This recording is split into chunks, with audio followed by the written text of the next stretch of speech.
So there's this guy in one of the groups that I'm in who is basically calling me a false prophet. He says that I can't have the Melchizedek priesthood because nobody does. Because they lost the Melchizedek priesthood back in the 1840s or 30s or something like that. I gotta say a couple things. First, Doctrine and Covenants section 124, Jesus tells Joseph Smith to build a temple whereby the Most High can come dwell therein, that he, Jesus speaking of another person, that he, who he refers to as the Most High, can come dwell therein, that he might restore that which was lost unto you, or that which was taken away, even the fullness of the priesthood. Now, these individuals who this person is listening to have come to the conclusion that somehow the Melchizedek priesthood had been taken from the earth, from the church, after it had been restored. Okay, let's go through this. Joseph Smith taught that you cannot come into the presence of the Father without having the Melchizedek priesthood. That's into the physical presence of the Father. Not a vision, not a dream. You cannot come into the physical presence of the Father without the Melchizedek priesthood. But Jesus is saying in Doctrine and Covenants section 124 that in order for the fullness of the priesthood to be restored to the earth, that the Most High, or the Father himself, has to come do that work. Not Peter, James, and John, not any other angel. It has to be the Father. Why is that? Because the fullness of the priesthood can only be given by the Father himself, by the laying on of his own very hands. And you cannot come into his presence in the Nauvoo temple if it was built and they didn't screw up. You cannot come into the presence of the Father for him to restore the Melchizedek priesthood if you don't have the Melchizedek priesthood before you go into that temple, because you cannot go into his presence without it. Which shows a couple different things, but like women have the priesthood too, but that's a completely separate topic. It's called the matriarchal priesthood.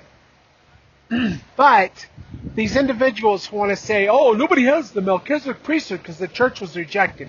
Okay, if the church was rejected the way that you say the church was rejected, then why did they have the Aaronic priesthood still?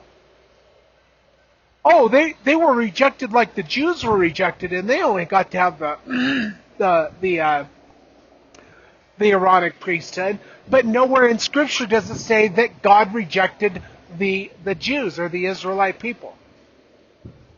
Find me that Scripture. By the way, find me the Scripture that says that God took the Melchizedek priesthood out of the church. You cannot find it because it did not happen. They were cursed to the third and fourth generation from receiving the fullness of the priesthood. That's what the curse was, and that's what the rejection was. They didn't get any more revelations to teach them and to guide them.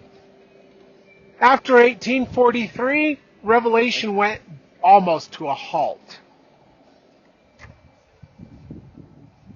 Any revelation that came out after that had already been written and received by the oracle, by Joseph Smith, who received the oracle of God before the rejection of the church. Lyman White recorded in his journal that Joseph Smith stated in Nauvoo that the church had been rejected in 1843 in Nauvoo.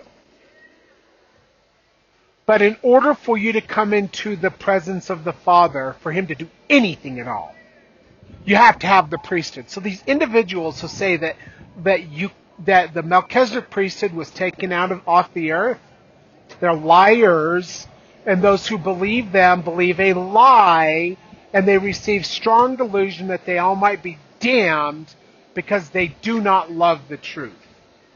2 Thessalonians chapter 2. So, the reason why it irritates me is because I hate lies, for one. But in order for me to come into the presence of the Father in 2003, when I saw him face to face in the flesh, I had to have the Melchizedek priesthood. These individuals do not understand what the fullness of the priesthood is. They have no idea what it is. In order to receive the Melchizedek priesthood, it must be given by an individual who has it.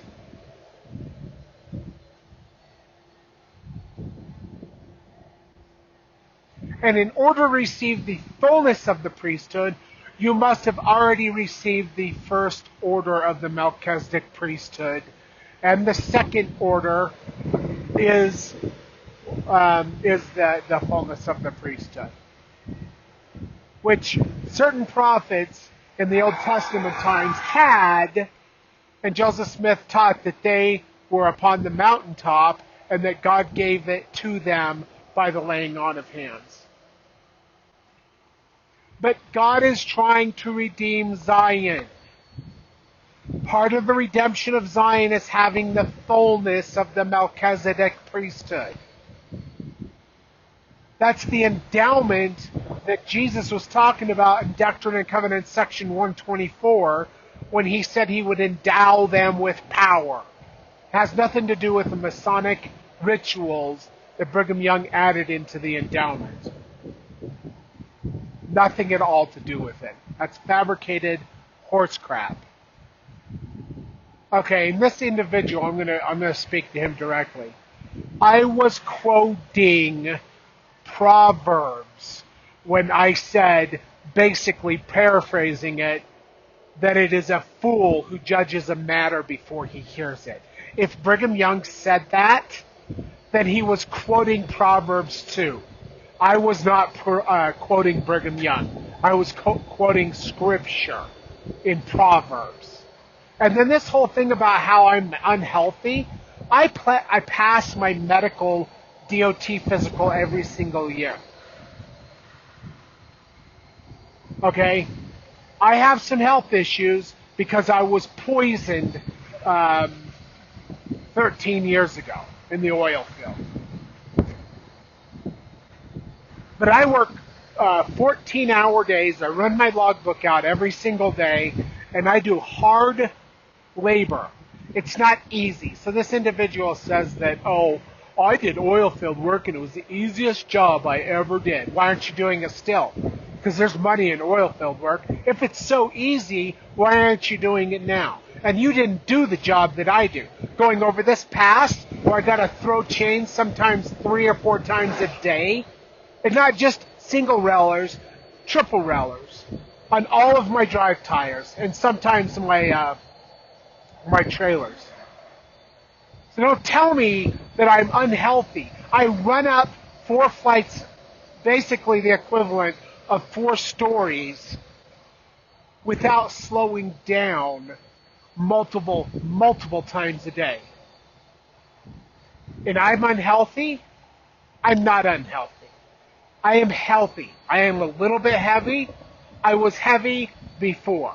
I was 400 pounds before. Yeah, I was a glutton. Okay? And I have been overweight since I was 10 years old.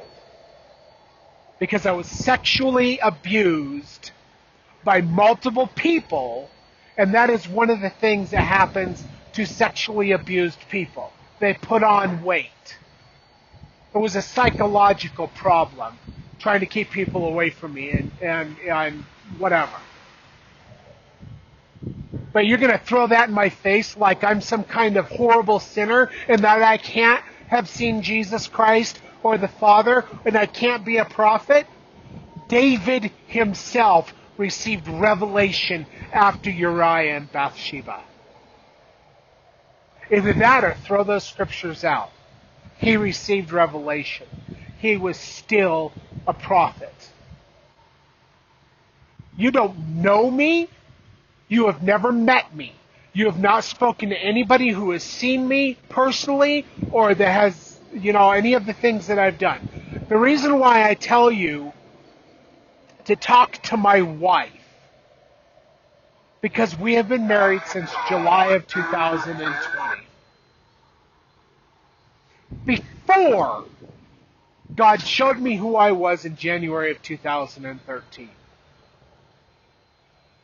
She has been on this ride with me all the way, ever since 2012. She has seen me do miracles, commanding the elements, or she has talked to people who I have healed. But you don't know anything about that because you don't care about the truth. All you care about is you're pissed off that you were lied to in the LDS church, and now you've got some other false prophet to follow that tells you things to lead you astray from the truth. Oh, sure, he might be giving you some truth, but in key points of doctrine, he is lying to you about many different things, perverting the truth. Now, you can be pissed off at me all you want, but don't you call me a liar. You don't even know who I am, and you have not even come to speak with me or talk with me. You make accusations about me on the internet based off of what? My pictures where I used to be 400 pounds?